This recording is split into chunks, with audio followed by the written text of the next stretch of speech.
My name is William Jonas. I'm a farmer from the town of Hubbardston, Massachusetts, in Worcester County, located in the middle of the state. Farming is hard here. The growing season is short, and the winters are long and harsh. Since the end of the Revolution, things have not gone well for the farmers in Massachusetts. Many have left our homes to fight the British at Lexington, Bunker Hill, and later Saratoga in New York. When we got back from the fighting, our farms were in poor shape. While waiting for our back wages from the Continental Congress, we borrowed money to buy livestock, tools, and seed. Our overdue wages never came. Then the price of corn fell. Worse, the state legislature in Boston increased the property tax. The legislature also passed the head tax that made the poor pay at the same rate as the rich. Even though we could not pay, our creditors badgered us for money. To make matters even more difficult, there were hardly any gold or silver coins in circulation. Paper money was worthless. We offered to pay off all our debts in corn, butchered meat, and other farm goods, but the creditors and tax collectors would only take hard cash. A few farmers had been thrown in jail for failure to pay their debts. We were afraid that when the Court of Common Pleas in Worcester opened again, more would follow. There was only one hope. We organized a county convention to prepare a petition asking the legislature for help. Some wanted to take stronger action. As one farmer proclaimed, "I have lost a great deal, and I think it's time for us to rise and put a stop to it, and have no more courts, nor sheriffs, nor collectors, nor lawyers." That man was gavelled out of order, but his point was made for us. We finally settled on a list of grievances. First, the present system of taxation operates unfairly between poor and the wealthy classes. Second, the tax rates have been set too high. Third, there's a shortage of cash money and farm goods are not accepted as payment for debts and taxes. Fourth, court and lawyer fees are set too high. Fifth, state government officials are being paid fattened salaries. Sixth, the state capital at Boston should be moved inland. As the day for the opening of the court in Worcester approached, we still not heard anything from the legislature. So we had a town meeting in Hubbardston to decide what to do. We read a letter sent to around the county calling for us to follow the example of the farmers of Hampshire County and to march to the court. If we could prevent the court from opening, none of us could go to jail for being in debt. Some citizens at the meeting cautioned that this would be an act of rebellion, even treason. In the end, most of us decided to march. About 200 of us from several towns paraded into Worcester on September 5th, court day. Armed with muskets and clubs, we took up a position outside the courthouse. We were determined to allow no judge to pass. After a while, we could see the Sheriff Greenleaf leading the judges towards the courthouse. One of them, Judge Ward, advanced until the bayonets were pressing against his large stomach. "Open the doors," he ordered. The door opened, but nobody could see more men with muskets inside. Judge Ward then asked, "Who commands these people?" Nobody answered. I said, "Who is your leader?" He asked a second time. Still no reply. We were stunned. In truth, we never organized ourselves into any military unit with proper officers. Finally, my friend Adam Wheeler replied to the old general, "I am not the leader, but I can tell you what we're here for. We've come to relieve the distresses of the people. There will be no court until they have the redress of their grievances." The men then moved even closer to the judge, piercing the silk roads with their bayonets. "I am not afraid of your bayonets," Judge Ward shouted stubbornly. "I shall prove that you have been deceived and deluded." He then lectured us for 2 hours on the dangers of rebellion and treason. Only a rainstorm ended his oration.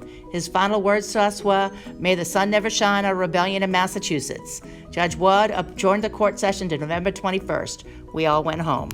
Back in Hubbardston, we still waited for a reply from the legislature to our county convention petition.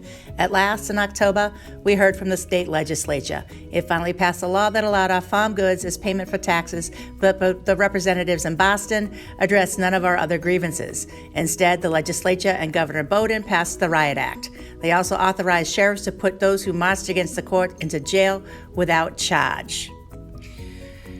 On November 21st, we marched once more to the courthouse in Worcester when Judge Ward again tried to start the court session. In our hats, we wore sprigs of hemlock, the sign of our cause throughout the state. Sheriff Greenleaf read the Riot Act to us and told us to disperse. We told him that we would go away only when the judges did away with their high court fee. "If you think court costs are too high," Sheriff Greenleaf said, "I'll hang every one of you gentlemen with the greatest of pleasure, without charge." We all laughed as the sheriff spoke because someone came up to him from behind and stuck a sprig of hemlock into his hat. Court did not open that day. One thing continued to trouble me. We still did not have a real leader. Then Daniel Shay came to town. Daniel Shay was from Pelham in Hampshire County and a former captain in the Continental Army. I recognized him from the Battle of Bunker Hill. Farmers in Hampshire and Berkshire counties almost immediately looked to him for leadership. Maybe it was because he had been an officer in the Revolution. We cheered as Daniel Shay's marched into Worcester with 350 armed men. On December 3rd, Governor Bowdoin called up 170 militiamen to make sure the court opened in Worcester. There were about 200 of us, with Daniel Shays in command, waiting for the militia when they arrived in the courthouse. For a time, we stood facing each other eye to eye. Then the militia withdrew. There would be no bloodshed on that day. As Christmas neared, we marched to Springfield in the western end of the state. On December 26th, Daniel led 300 of us to prevent the court from holding session. Shortly thereafter, we heard that Governor Bowdoin and the legislature were organizing 4,000 militiamen to subdue us. We knew that if we were going to save our necks from the gallows, we had to defeat the government. Daniel and his lieutenants, Luke Day and Eli Parsons, came up with a plan to seize the Springfield arsenal. We had to act fast. The militia was marching against us from Boston under the command of General Benjamin Lincoln, a famous Revolutionary general.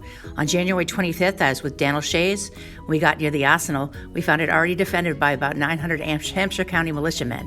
We were outnumbered by the militia a little bit, but they had a cannon. Worse still, they were our neighbors and even kinsmen. Could we ever shoot at them? Could they shoot at us? Still, we advanced. Suddenly, at 100 yards, General Shepard ordered the cannon fired over our heads. We marched onward. The cannon discharged a second time. Again, the shot fired passed above us. We could not believe that Massachusetts men would harm other Massachusetts men.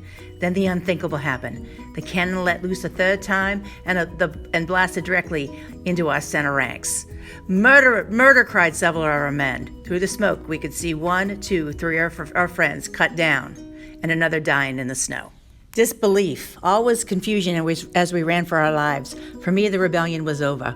I just heard about the rest of the story from others. General Lincoln and his state army arrived in Springfield about 2 days after the incident at the arsenal. Shay's men, now all feeling the grip of the hangman's rope, fled northeastward. When a blizzard struck, the remnants of Shay's force believed General Lincoln would not follow, but he did. When he caught up with them, he took 150 prisoners. The rest scattered to their homes across the border into Vermont with Daniel Shays. Governor Bowdoin and the Massachusetts legislature wanted Shay's men marched to Boston for trial and severe punishment. Sam Adams, that old revolutionary had taught Massachusetts farmers how to close down courts and hold tea parties, was now a member of the state Senate. Adams argued that they should be treated harshly.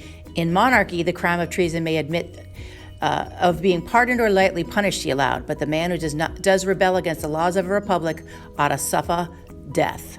About a dozen men were actually sentenced to hang. The others got pardons. A bounty was put on the heads of Daniel Shays and 3 other rebel leaders. Luckily for them, they escaped to Vermont. In April of 1787, state elections were held and the legislature became more moderate. Also, the voters put a new governor in the State House, John Hancock. The new government canceled the death sentences, although 2 of Shay's men were hanged for stealing. It also lowered taxes, released debtors from jail, and passed other acts alleviating the grievances that had started the rebellion. The following month, the Constitutional Convention began its deliberations in Philadelphia. For men like George Washington and Alexander Hamilton, Shay's rebellion had been a warning. Next time, the forces of law and order might not be so lucky.